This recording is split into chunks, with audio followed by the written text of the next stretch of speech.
I'm joined by United States Senator Rob Portman. Senator Portman, President Obama just said he's outraged at the IRS conduct. Is that enough for you? No. Outrage and apology is not enough. I mean, who is he apologizing to? I mean, we need to see some action, and that means, some people have to get fired. We have to have an investigation. They talked about a criminal investigation today down at the Justice Department. That's appropriate. But frankly, we need to be sure that, the House and the Senate do a thorough investigation as well. We get to the bottom of it.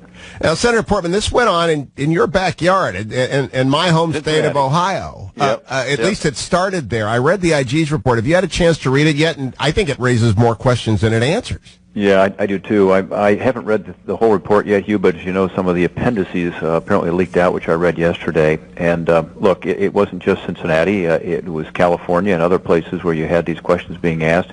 I got involved in this because the Tea Party groups back home came to me and said, Rob, these questions are just incredibly, comprehensive and don't seem to make much sense. Why are they asking us all this stuff? So we actually spearheaded that letter with Orrin Hatch over a year ago saying to the IRS, why are you asking these questions? And laying out some very specific questions for them. Why are you asking about lists? Why are you asking about donors? Why are you going into this great detail? And that I guess got the attention of some folks in the supervisory area. But it's very troubling, Hugh, because it goes to the very core of what government's supposed to be about. This is taking a political screen and investigating people, auditing people based on their politics, and nothing could be worse.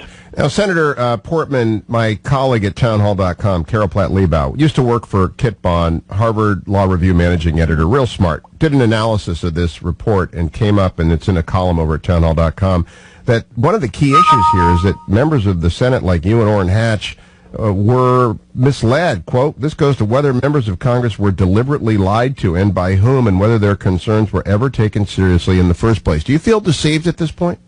Yeah, I do, because they answered the questions, but obviously, not truthfully in some cases. So we're going to have a chance to, bring them before the committee. The chairman of the committee, who's a Democrat, Max Baucus, has agreed with Senator Hatch, who's the ranking member, to hold these investigative hearings, and we're going to have a chance in public testimony to go through this. And I think it's incredibly important. I also tell you, Hugh, I was involved in IRS reform back in the 90s. I was co-chair of that national commission. We looked at sort of the mismanagement of the IRS at the time. We set up an oversight board and so on.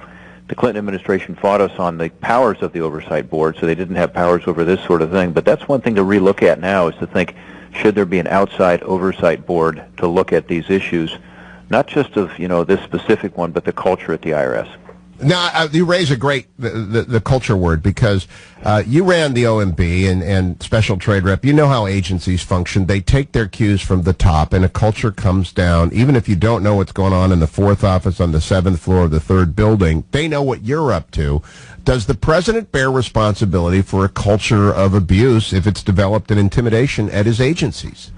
Well, the administration does, of course. One thing we don't know yet, and this is one of the questions that I'm asking, is who directed them? In other words, there's been a lot of discussion in the last 48 hours about what the IRS lower-level folks, told their supervisors, what the supervisors may have told Treasury in Washington and so on. We haven't heard anything about the other side of that. What direction did they get? It seems to me unlikely that relatively low-level employees were on this political witch hunt without some kind of direction. And so that's some of the information that, we need to dig into and find out about. Now, we're roughly the same age, so I'm sure you remember the summer of '73 when a series of scandals converged in the Watergate hearings. And here we have Benghazi, the AP sweep, we've got the HHS fundraising for Obamacare. Your colleague Lamar Alexander says that's worse than Iran-Contra. Not sure about that. But the EPA scandals and now the IRS scandals.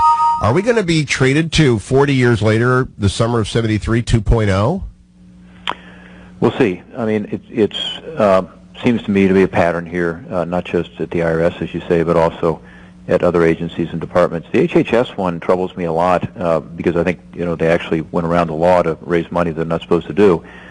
But as you know, I've also been involved in this issue of them using public relations firms and to use taxpayer funds to sell Obamacare, which I also think is totally inappropriate. And I hope that'll start to come out too. So there's a lot of politics going on through government that's simply inappropriate. And I do think that's a cultural issue. I don't think it's just one agency or one rogue employee.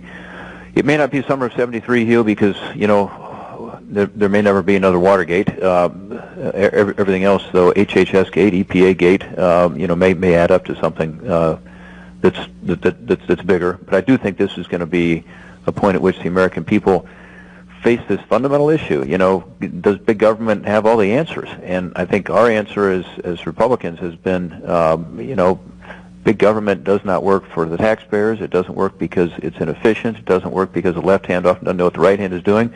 But it also doesn't work because of this intrusion in our lives, and because they start to ask, questions like this about politics. How are they going to do Obamacare?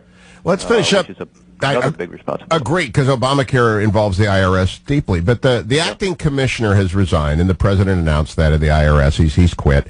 I always say, well, if the acting commissioner resigned, why not someone above him or someone below him? That actually raises more questions than it answers, doesn't it, Senator Portman? Well, yeah. Again, what I really am interested in is finding out, who directed these folks to take this action. I mean, it seems unlikely to me, again, that you would have career people at a low level making this decision on their own. Did it come from the acting commissioner? Did it come from their supervisors? Did it come from the Treasury Department? Did it come from the White House? We don't know the answers to those questions, and I think that's probably the most important question to ask right now, because that goes to this core issue we've been talking about, which is, does this culture come from the top? And to close on Benghazi, I'm sure you watched the hearings last week. What were your impressions of those hearings and of questions left to be asked about Benghazi? The hearings were very emotional for me to watch, and 4 Americans were killed, and those guys were speaking from their heart. And I got to tell you, I've always thought, Hugh, that once the whistleblowers started to step forward, which would be the career people, who really do care about what happened that horrible night in Benghazi, that we'd start to learn much more about it, and we're starting to hear that. I don't think we've heard the end of it. I think we'll hear even more.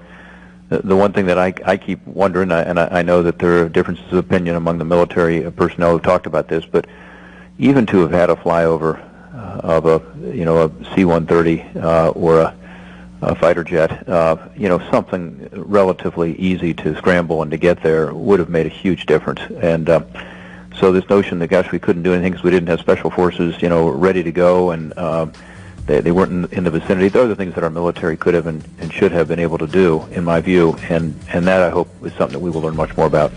United States Senator Rob Portman from the great state of Ohio, thanks for joining us. I agree with you on that, and I hope those questions get asked. I'll be right back, America, on The Hugh Hewitt Show.